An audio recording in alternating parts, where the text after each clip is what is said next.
क्या नाम है तुम्हारा? मेरा नाम गोपाल। गोपाल, क्या काम करते हो तुम? यही काम करूंगा, होटल पर हूँ। होटल का काम। क्या हुआ? अभी हिंदू संगठन के लोग आए थे यहाँ। अब इन्होंने 5 तारीख पहला आधार कार्ड चेक करा, आधार कार्ड है नहीं खोएगा। हाँ। और क्या नाम मुझे नंगा कर ले तो ये लोग बीमार चल रहा, देखो बीमार चल रहा। अच्छा। बाबूजी में बीमार चल रहा। अच्छा। अटैक का दर्द होगा तभी। किसने करने की कोशिश की? इन्हें ना वो लौंडा काला लौंडा वो पैंट और क्यों उतार रहे थे? आपकी पैंट है। अब नू देख रहे मुसलमान हो क्या हो या तू? मैं हिंदू झूठ। दोस्तों, कांवड़ यात्रा शुरू होने वाली है।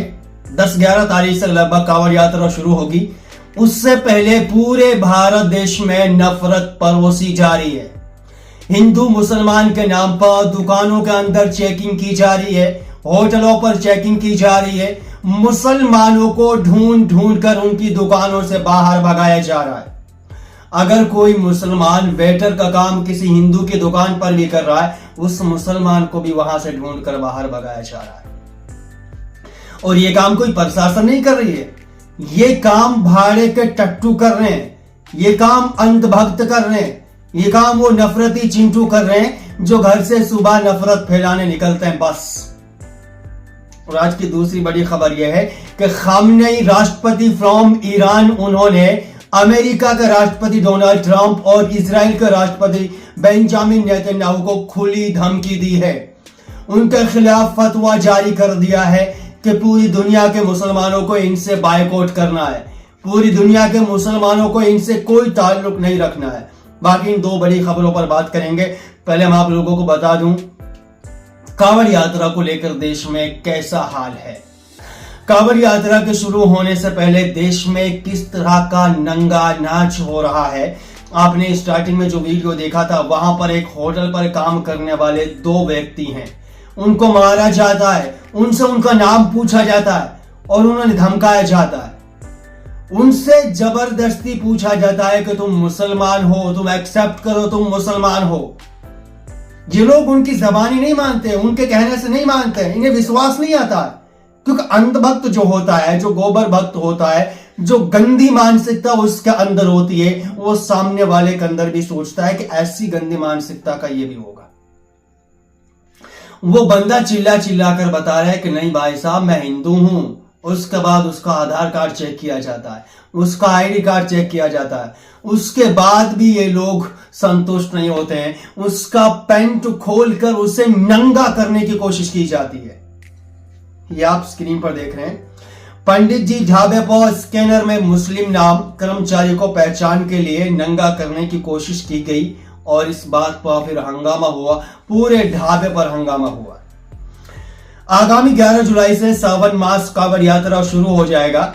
कांवड़ यात्रा को सफल संचालन के लिए जहां मुस्लिम प्रशासन अलर्ट हैं, वहीं बगरा आश्रम के यशवीर महाराज भी अपने 5000 वॉलंटियर्स के साथ पहचान बताओ अभियान शुरू कर चुके हैं। यानी ये वॉलंटियर्स के साथ महाराज जी हैं।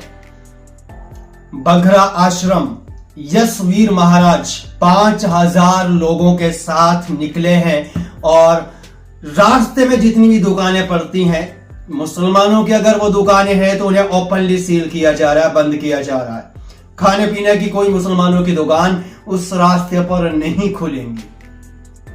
वहीं अगर हिंदू की कोई दुकान है, उस पर काम करने वाला अगर उस पर वेटर मुसलमान है तो उसे भी वहां सर मारकर भगाया जा रहा है, उसे भी उस दुकान से बाहर निकाला जा रहा है।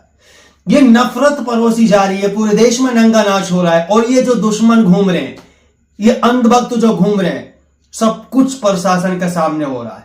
प्रशासन खुली छूट दे रहा है इन लोगों के लिए कि तुम जाइए, दंगा भड़काइए, जो तुम चाहो वो करो, जैसा चाहो वैसा करो।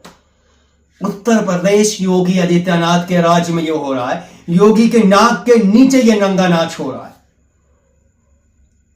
योगी आदित्यनाथ या तो ये कहे कि मेरी पुलिस के बस में नहीं है, क्या नाम है, अवाम को संभालना, और अगर पुलिस के बस में है सब कुछ, फिर ये भाड़े के टट्टू गुंडे सड़कों पर क्यों घूम रहे हैं।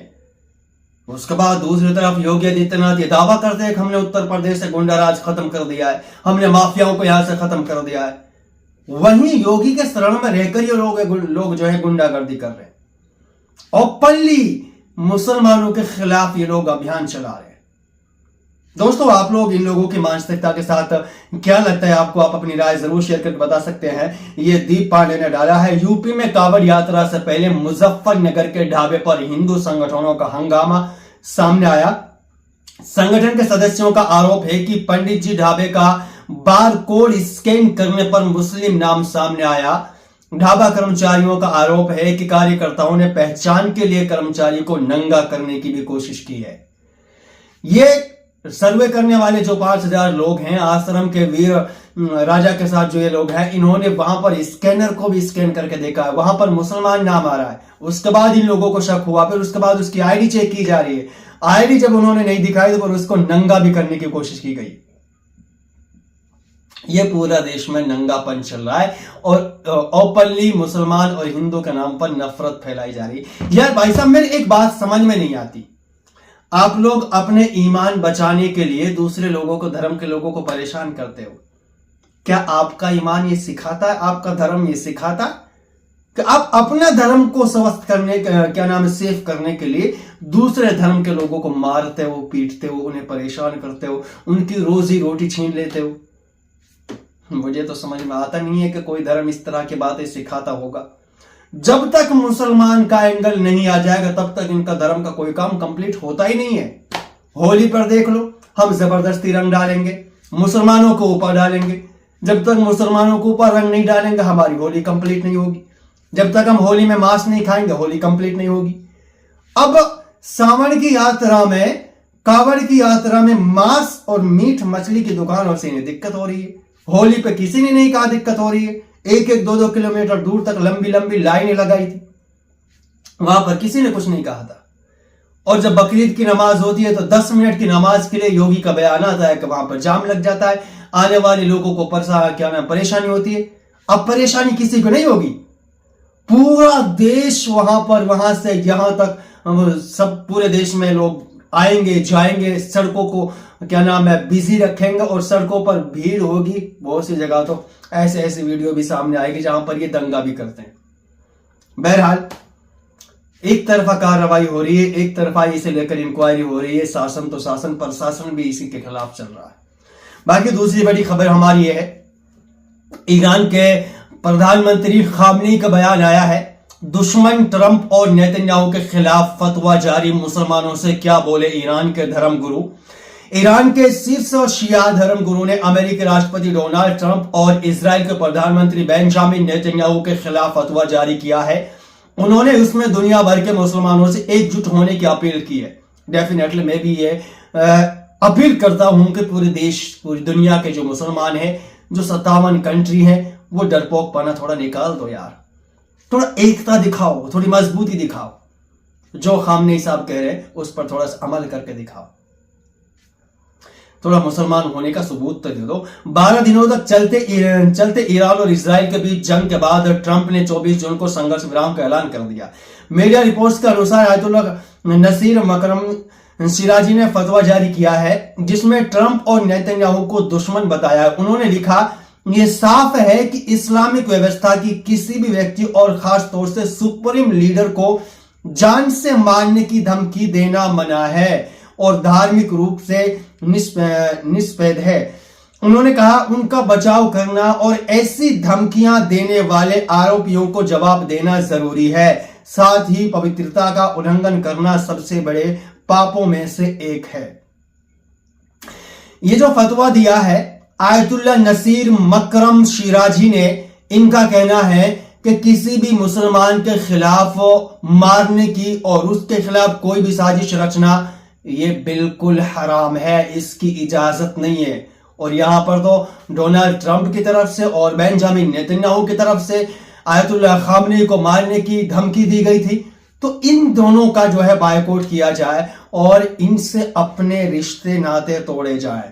उन्होंने इस्लामिक गणतंत्र के नेतृत्व को धमकी देने वाले अमेरिका और इजराइल नेताओं के खिलाफ कार्रवाई का आह्वान किया है। फतवा में यह भी कहा है कि उस दुश्मन के लिए मुसलमानों या इस्लामिक मुल्कों की तरफ से किसी भी तरह का सहयोग देना हराम है। यह जरूरी है कि दुनिया भर के मुसलमान इन दुश्मनों को उनके शब्दों और गलतियों के लिए पछतावा कराएं।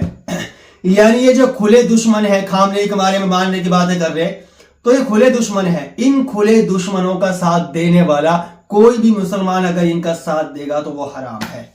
ये फतवा ईरान की तरफ से जारी किया गया है। बाकी वैसे मैं जहां तक समझता हूं कि जितनी भी मुसलमान 57 कंट्रीज हैं, इसके अलावा जो मुसलमान देश हैं, उन्हें इस पर एक्शन लेना चाहिए और ट्रंप और बेंजामिन नेतन्याहू के खिलाफ कार्रवाई की मांग करनी चाहिए। क्या लगता है आपको? आपका पर्सनल ओपिनियन जरूर शेयर